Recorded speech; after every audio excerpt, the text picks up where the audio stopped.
So glad to have you all with us. My name is Carol Go, and I am the representative for the AAC in the Canadian Pacific District. The Alliance does something pretty cool. We are very pro chaplaincy. We've had this fraternal network going for quite a while. And one of the aims of the Association of Alliance Chaplains is new leader development. And so the idea for today is let's talk about how people move into chaplaincy. Let's see what the onboarding can look like. One of the awesome things about chaplaincy, as many of you already know, is the incredible variety we have in the people that we serve, in the different seasons of life, and the different way these stories come together. So it's just great fun to have a few special guests with us. From our committee, Don Neufeld is our chair and has been for a long time. So give us a little wave, Don. He's having audio trouble, so uh, he's on silent, but we're just so happy to have you with us. And he has led us well for many years. And we've got Richard Enns, if you'll give us a wave there. Thank you. And one more, but I couldn't quite see it. Of course, Rick Strangway also sits on our committee. In the chat, I've got a link to our webpage on the alliance.canada. .ca/chaplains. And if you go there, you can find out who your local representative is. So your first point of contact within the AAC is your local district representative. And you can also sign up there for our newsletters that go out 2 or 3 times a year, and we'll give you updates to further webinars. Yeah, and as we kind of jump into it, we want to explore, as we both said here now a couple of different times, just the opportunities. Carol, maybe just could set some things up for us before we kind of turn to some of our guests that we're kind of excited to hear from.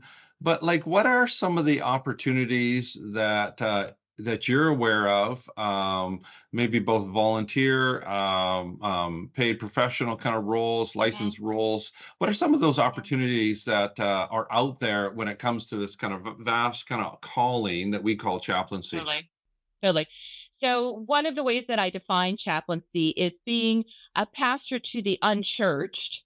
And they could be unchurched because they've never been to church or because they're not necessarily able to get to their current church. So, for example, you could be a hospital chaplain and you can't get to your church because you're in the hospital, or a military chaplain and you can't get to church because you've been deployed, or you might be a chaplain in a corrections facility, and that's going to be your home for maybe a very long time. And the chaplain becomes your pastor, your way to connect with a spiritual community, to get theological grounding. One of the fun things about chaplaincy is that we are welcome in areas where Christian pastors are not. And that's a great thing about it. It's also a great challenge because we are often ministering to people who are outside of a normal church congregation. We are sometimes ministering to people of different faith backgrounds or of no faith background. And you can be a chaplain on for a hockey team, it can be as simple as that, or it can be as complex as having to go to lots of extra education and credentialing to work in maybe a hospital or the military, or kind of more the highest end on that. But it's almost limited by your imagination. Many corporations are hiring chaplains these days. You can be a chaplain for in a government uh, opportunity, which is very cool because all of these people who sometimes don't acknowledge God in their day to day living, somehow we still feel that we are spiritual beings and we need this type of spiritual care. And it's a wonderful opportunity to bring the gospel into unreached areas. And we're so thankful for the wide variety of chaplains that are represented within the Christian and Missionary Alliance. Yeah, that's really great. That bringing the gospel carries that long history and that calling that we have with the Alliance across Canada into places that oftentimes that presence of Christ, well, certainly Christ is there, but we get to be a witness to that as we join in the work of chaplaincy, and so varied and interesting. As I mentioned, we're grateful for three guests that are with us today. Seth Shelley is here as a chaplain with the Canadian Armed Forces. Bill Thornton is here in Alberta as a chaplain in a hospital, and then Charlene Henderson serves as a chaplain and gives leadership in a number of different capacities, but in a care facility, and each one has a unique role, and each one certainly has a calling and a story that is highlighted. I met Seth a couple of years ago. He was a student in our Master of Leadership and Ministry program at Ambrose University, where I work. And Seth was gone from pastoral ministry, moving towards chaplaincy, and now is fully into that. And he has a story to tell. And Seth, welcome. We'd love to hear a little bit, kind of how God led you into this, and take a few minutes to tell us your story. Yeah. So again, my name's Seth Shelley. I'm currently living in Quesnel, British Columbia. So I'm kind of in this weird period. I just officially graduated my degree yesterday. So I got my degree yesterday, and now I'm in between that and getting posted to my first posting in the Canadian Armed Forces. So I'm moving to Petawawa pretty shortly here. So that's pretty exciting. But I'm kind of in this weird zone where I've finished my school, but I haven't really started the chaplaincy part yet, other than my basic training last summer. So I'm going to talk a little bit more about how I onboarded, how I came into this. So I pastored for around 12 years. So I was kind of did the typical youth pastor to associate pastor, and then I took a lead pastorate in Quesnel. And I really enjoyed many parts of pastoral ministry. And as I I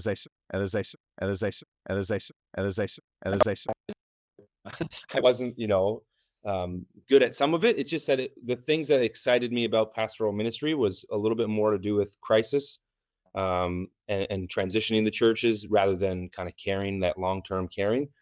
And so initially, when I got my degree from Summit Pacific, my idea was maybe to pursue military chaplaincy. I'd done forest firefighting.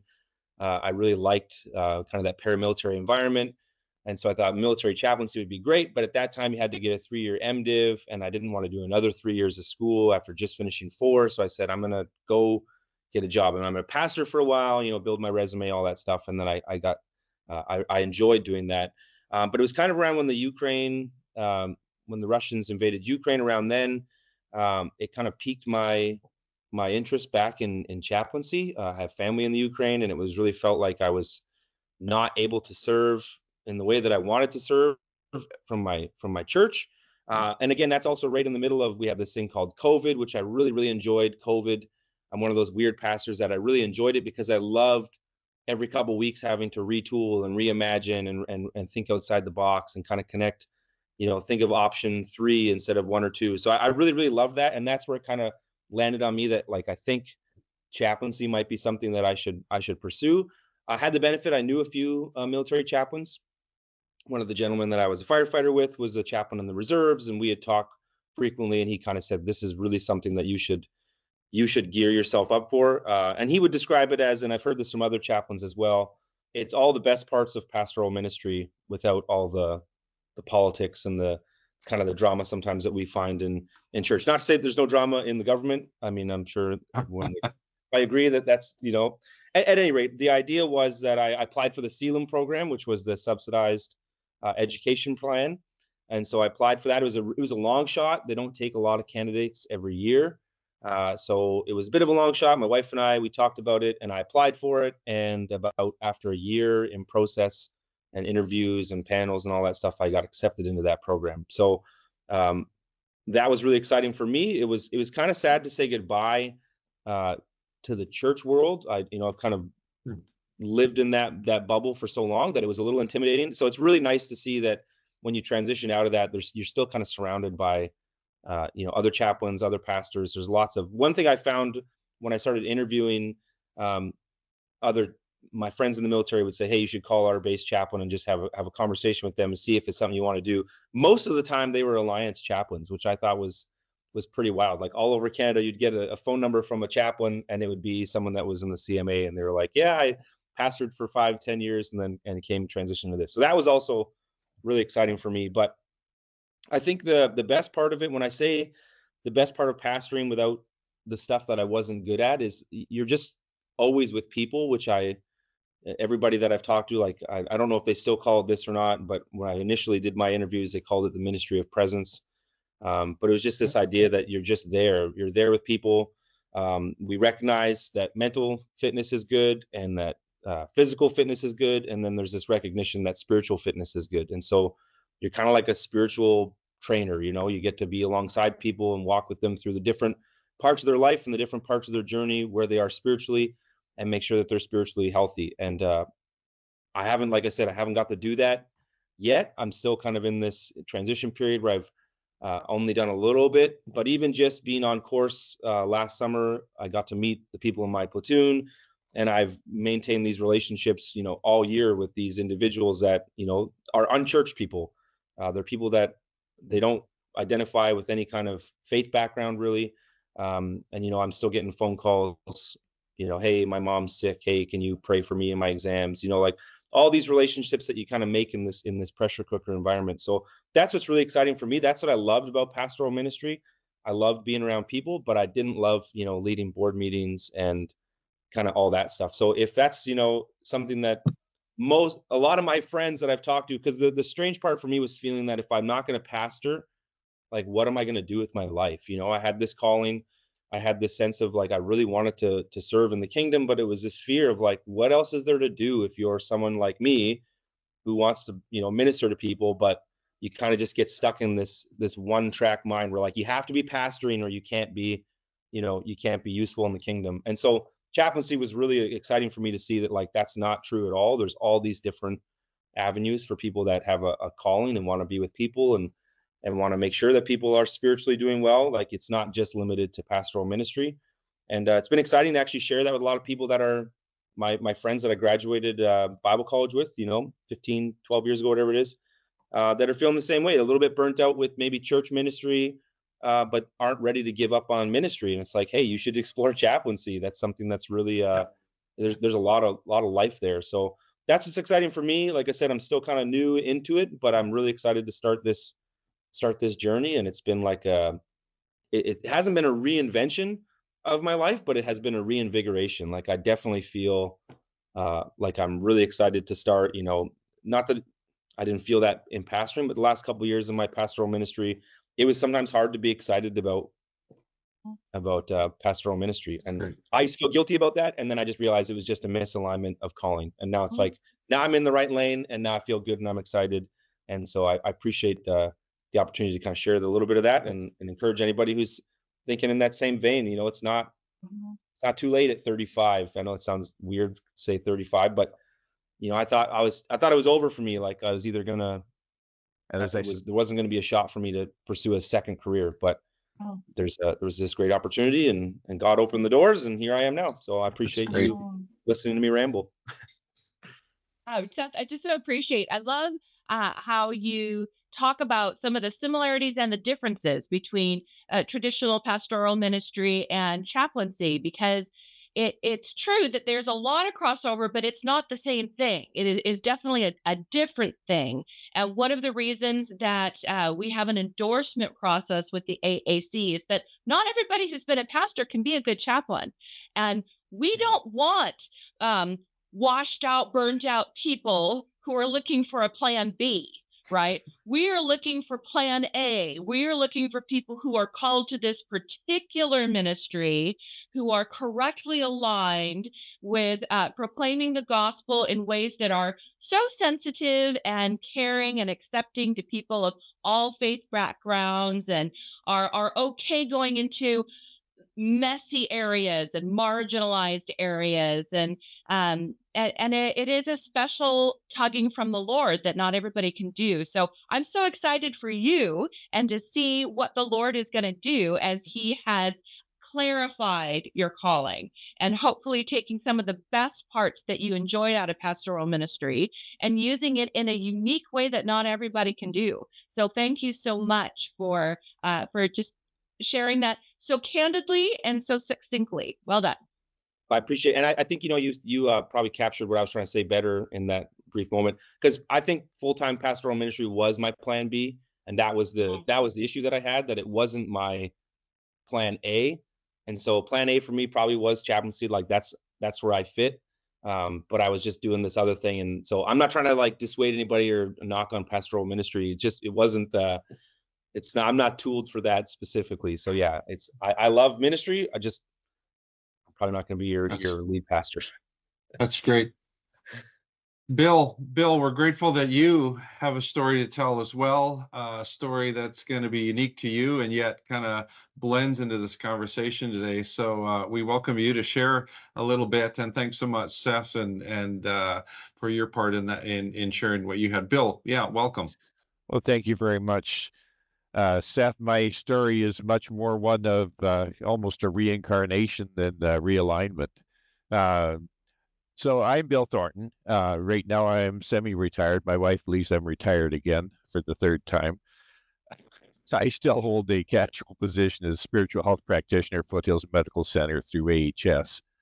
As I reflect on my journey into chaplaincy, I firmly believe that God has always been in my life story, continues to be the author and director of my life. But throughout my life, I've been actively involved in local church in various roles, Sunday school and music ministries and board positions and different things while I was raising my family and pursuing my career. And while I was always aware of my calling from God, my giftedness in mathematics and science led me to a successful 40-year career in engineering in the oil and gas industry. And when I retired from that, I then enrolled full-time at Ambrose University. At 35 is definitely not too old. I was 55. And I completed my Master of Divinity degree, which I had started in night classes some years before. As part of my degree requirement, I applied for and was accepted to a work experience term at Alliance Church. However, I was diagnosed with cancer that year, and the treatment complications kept me from fulfilling my commitment.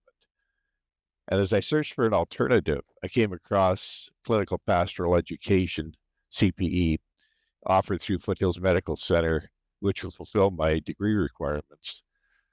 So I enrolled in 2017, completed my first basic unit in CPE, and the process itself is transformative. There were a lot of skepticism from some of the teachers within the group that an engineer could transition into a chaplain role. That was kind of amusing for me in a way, but I found it also was very true. It's difficult to make that much of a shift in terms of how you approach things. So as I was transformed through the CP process, I found that the work in hospital acute care chaplaincy is very fulfilling for me.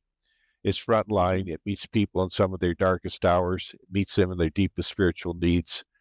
And so I decided to continue on with CP training.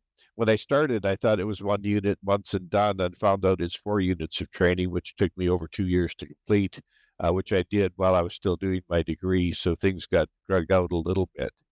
But I completed the 4 units, and those are required for employment as an AHS spiritual health practitioner.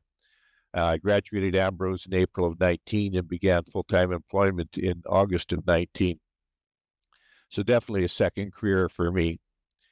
As I worked in these various areas of acute care, I found myself drawn into the palliative end-of-life care work. Recently I was reading something, and it's a quote which is incorrectly attributed to Pope Francis, but I want to read part of this. The walls of hospitals have heard more honest prayers than churches. And as I have witnessed far more sincere kisses than those in airports. It is in hospitals that you see a homophobe being saved by a gay doctor, a privileged doctor saving the life of a beggar. In intensive care, you see a Jew taking care of a racist, a police officer and a prisoner in the same room receiving the same care. And as I see a patient waiting for a liver transplant, ready to receive an organ from a poor donor. It is in these moments when the hospital touches the wounds of people that different worlds intersect according to a divine design. And it's in this communion of destinies we realize that alone we are nothing. The absolute truth of people most of the time only reveals itself in moments of pain or in the real threat of irreversible loss. A hospital is a place where human beings remove their masks and show themselves as they truly are, in their purest essence. So as I worked in palliative care, I found these statements, if possible, to even be more true in that world of palliative care than general acute care. And the honor of being invited by strangers and their families to walk with them through that liminal space between life and death, to comfort and shepherd them as they encounter the reality of their mortality is beyond words. Hospital chaplaincy requires a strict focus on being non-judgmental, being available, being compassionate, loving, accepting, present, and always providing reflective responses that guide the patients towards their existential beliefs. It is not an evangelizing or discipling type of chaplaincy. It's strictly prohibited in the role to do any evangelizing or discipling kind of work unless it's invited by the patient themselves. And as I said, so the advice that I would offer somebody considering chaplaincy, acute care chaplaincy requires one to be deeply centered and deeply whole, and one can only be truly empathetically and compassionately present with another when our stories do not demand our focus, as we hear the stories of patients. The CPE program is designed to assist students to identify and address healing in our own stories. Hospital chaplaincy requires one to meet patients and their families with full acceptance, to hear their stories without judgment, and to release any inner need to evangelize those who have different belief systems. At times, it requires suspending our moral imperatives to come along someone who is making a decision, for example, medical assistance in dying, and to walk with them along a difficult journey, provide genuine, compassionate care to help them go along that path that they've chosen. And in these kinds of circumstances, I found it important to acknowledge that ultimately their destiny is between them and God. They have been created with free will, which they're exercising. And as I find the acute care chaplaincy to be extremely rewarding, but it's also a place where self-care is extremely important.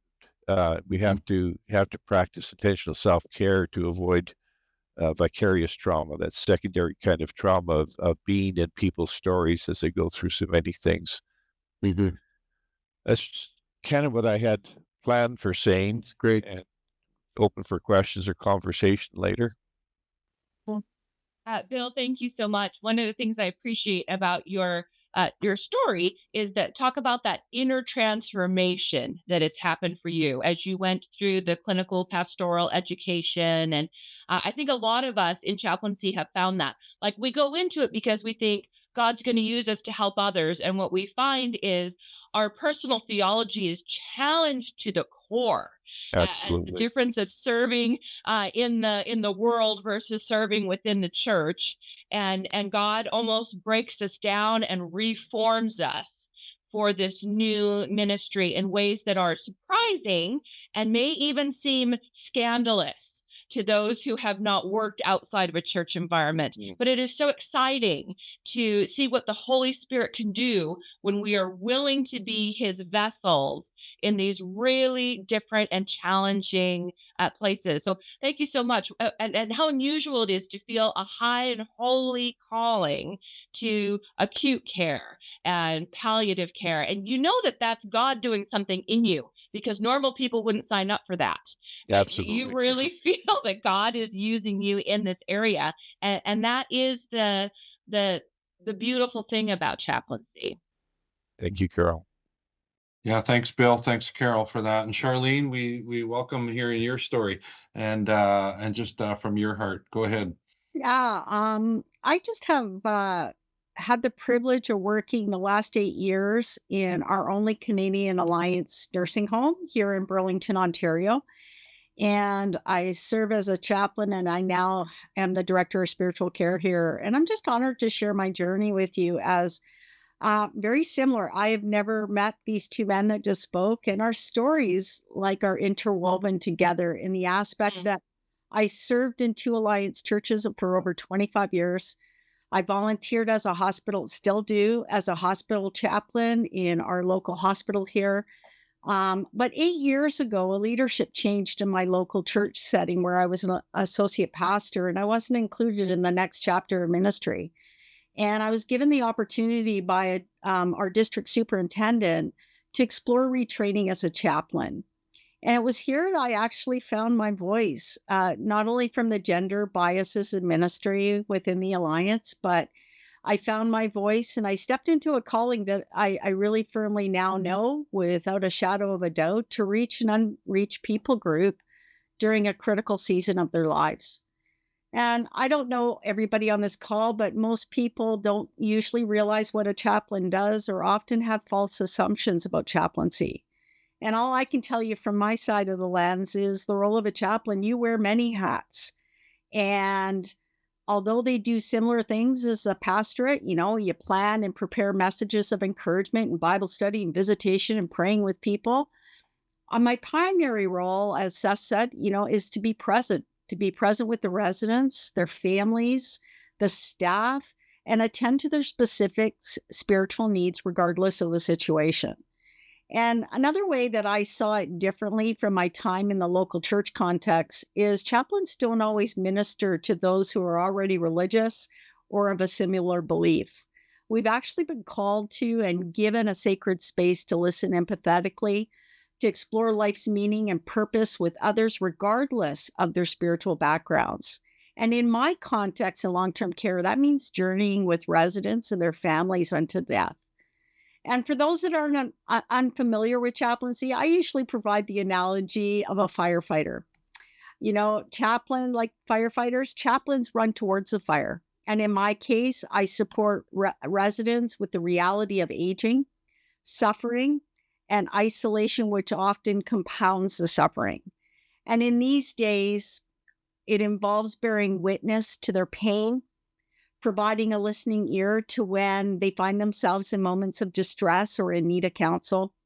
And in these times, I act as a moderator, as a mediator, and as an individual who can place things into context for those who may have lost hope for the future of their lives. And unfortunately, everybody on this call, none of us can avoid aging. And it's a reality that we all face, including pain, suffering, and eventually death, which can be seen as a very difficult time in one's life, especially when modern medicine can provide no alternative solutions to one's condition. So working in long-term care, that can be journeying with people who have debilitating diseases like ALS, Parkinson's, Alzheimer's, and dementia, as well as ministering with people that have chosen MAID as an option. And chaplains in long-term care settings often journey with staff that are often overlooked as they care for the residents and their families. They can't help but be deeply affected as they are forced to face their own aging and mortality. I help staff cope with the demands of their professions.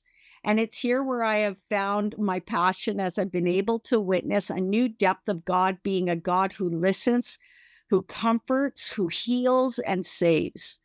And I get to walk in these sacred spaces to help carry their load for if only a few moments, reflecting on the image of God and carrying his peace to them, even into the most trying circumstances. For those contemplating chaplaincy, it's critical to build rapport and, most importantly, relationships. Sometimes chaplaincy where I work can look like you're praying for someone or conducting a formal service, but most of the time it's hallway conversations, emotional support, and grief counseling. And yes, ministering in a long-term care facility might seem like a depressing space, but I'd also say it's a place where I have the opportunity to provide a hope in both present and future for those who have a faith in Christ or are exploring what they believe. In chaplaincy, as you already heard today, one needs to adopt a posture of curiosity rather than judgment. Be curious about people as people, whatever context you're in right now, but don't look at them as projects. In this posture of curiosity, I ask questions that really matter, like things like what has helped you in the past to get through difficult times in your life? What gives you hope? What brings you joy? What does having faith mean to you now? How do you feel safe or loved? And do you believe in life after death? And it's kind of rewarding in long-term care because everybody desires a sense of belonging and relationship, and you get to have those kind of conversations about stuff that really matters to people. But I will give you a caveat if you've never been in long-term care, There are no filters or superficialisms. They all fall away. And but I best describe people who have never served in a long-term care facility as this. The lives of those that live here become much like sitting in a waiting room. And chaplaincy and long-term care often means waiting with them and with God in times of uncertainty and silence. Now, I'm pretty sure all of us didn't like waiting to get into this call. Well, nobody likes to wait. And we often want to do something, and rather than just be present in a situation. But sometimes our only response in the scenarios that I get invited to is to be silent and to simply say, me too. You know, a chaplain, as you heard today, it is also important to understand what your beliefs are about mortality and not to impose your beliefs on the person you're ministering to. By understanding what you bring to an interaction and your personal biases, because we all have them, you're able to better define healthy boundaries and be able to identify the emotional needs to those that have been entrusted into your care. You know, boundaries are the context of care and respect, but they also help chaplains know your human limitations, because we do have them, and our self-care needs. I will say this, I really appreciate having this opportunity, but chaplaincy isn't for the faint of heart. As Carol already alluded to, it's not for washed up pastors. And as for calling, I actually don't think it's about a destination, as I've looked over the course of over 35 years of ministry. It unfolds in our context that we find ourselves in, and it's shaped through our relationship with God, with understanding who we are, as well as people who affirm us along the way. That's how I got here. And, you know, after listening to everybody on this call, I hope you feel like if you're being called to ministry, do know that there are many different pathways and environments where you can interact with hurting and disenfranchised people. Places like Carol already said, traditional local church ministry often doesn't reach. And I truly believe in my 8 years in chaplaincy, it places us on the forefront of ministry to people on the fringes of our churches and society, but it's also an opportunity for our churches to rediscover themselves. And, you know, I have to go with an ABC Simpson quote to just finish off. Just know I try to strive to live this out in my context here in long-term care. And that is all that God requires of us is an opportunity to see what he can do. And I hope that those words, you can live those out with an openness to God, how he desires to speak through you and in you. And I just thank you for listening today. Oh, that was excellent, Charlene. Thank you. I met Charlene in a course that we took about understanding medical assistance and dying in a Christian context and how to minister to people. And just so appreciate your depth of understanding and the way you think through some difficult things. A couple things I want to point out from Charlene's presentation is how important the informal is in chaplaincy. So pastoral ministry can often have a lot of formal things, like we write the sermon and we lead the Bible studies. And in chaplaincy, sometimes your most important conversations are an interruption in the hallway as you're moving from one place to another, and just allowing ourselves to be interruptible as the Spirit leads to meet people where they really are in the rawness of it all. I would say that's common amongst all the chaplaincy things. Whether you're in a prison or on a hockey team or in the hospital, you are meeting people at a rawness and a realness that you don't always get in the local church. It's actually very refreshing and it can be addictive. So there's that. The other thing I want to point out is that for women, chaplaincy can be such a breath of fresh air. We can get sick of these arguments between complementarian and egalitarian and what does the Bible say about the role of women and are we allowed to speak at all and on and on and on. And it just seems that maybe because chaplaincy is coming from a more worldly perspective in many ways, that they've already fought through those battles and they've understood that both men and women can do this particular ministry really well. And so as a woman moving from a church environment into a chaplaincy environment, it can just be a load off to go, okay, I can express the gifts that God has given me in a Christian way, in alignment with the scripture, without having to worry about some of these gender bias arguments that are plaguing that. So food for thought. I've noticed in our district, chaplains are skewing younger and they are skewing more female than they were 10 years ago. People are coming into chaplaincy as part of their career rather than a retirement activity, although it is a great retirement activity. We love those too.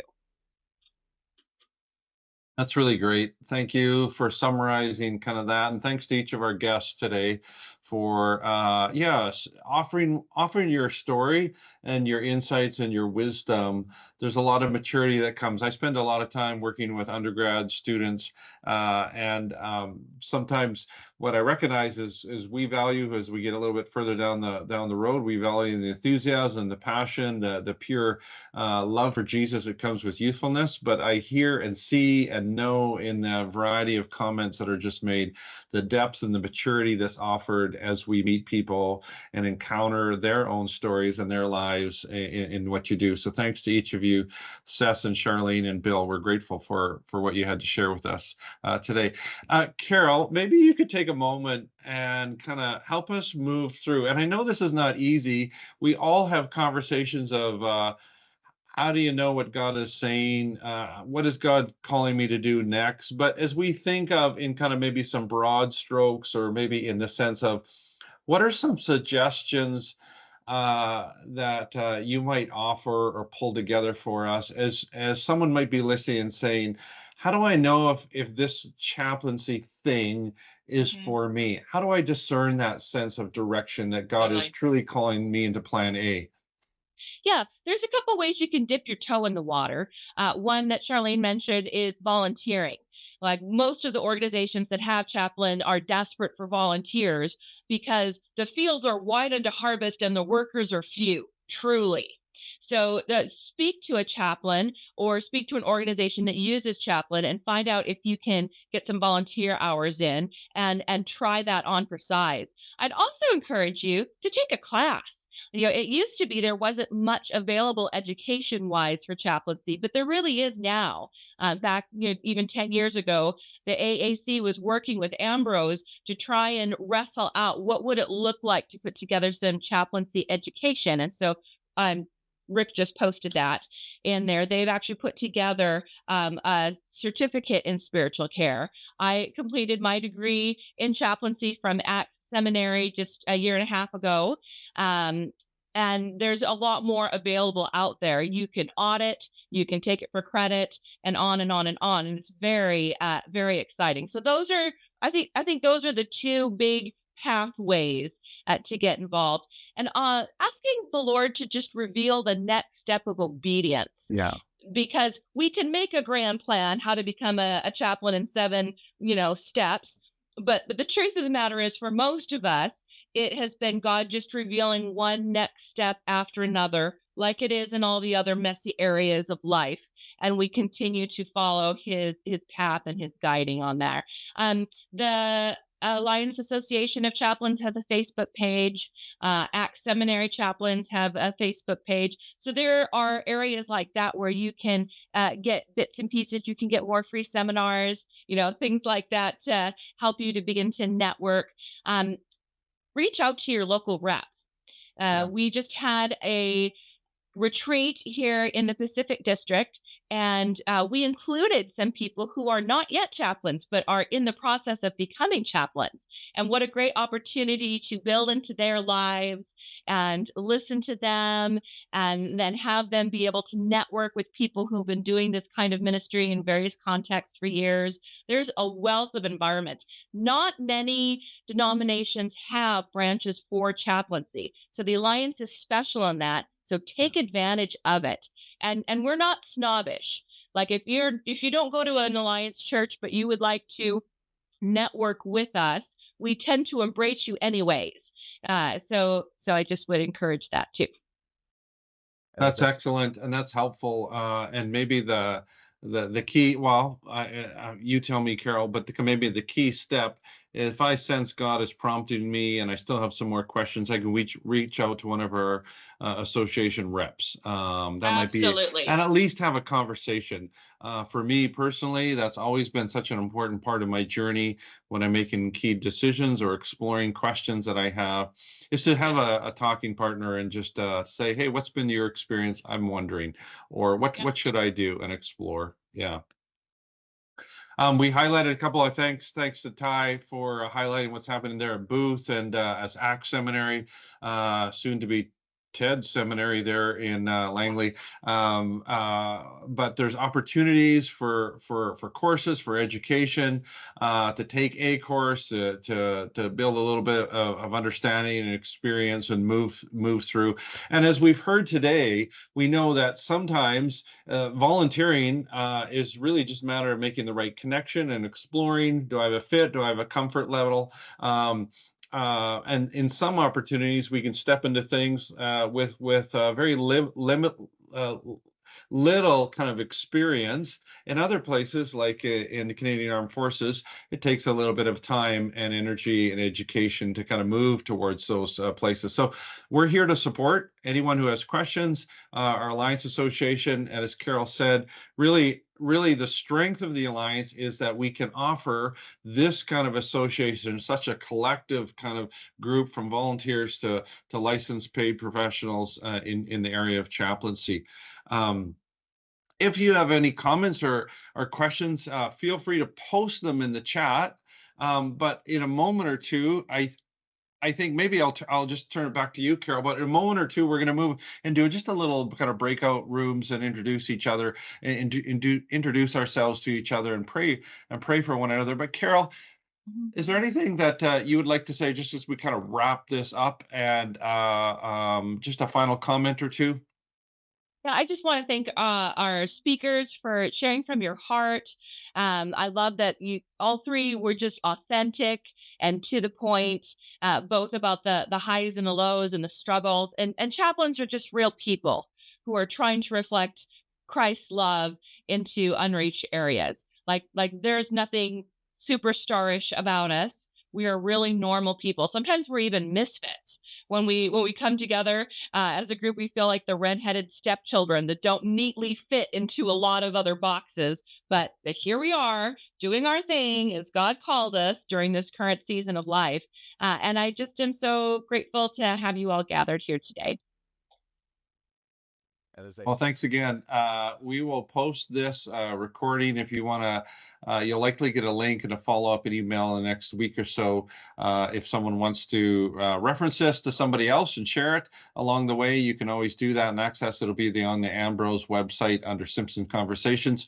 We'll also post it on our Alliance Association Facebook page so that people can access the link there as well, or reach out to one of us as links. So blessings on each one of you. Thanks again to our guest, to Carol, for hosting your insights along the way. We're grateful to each of you.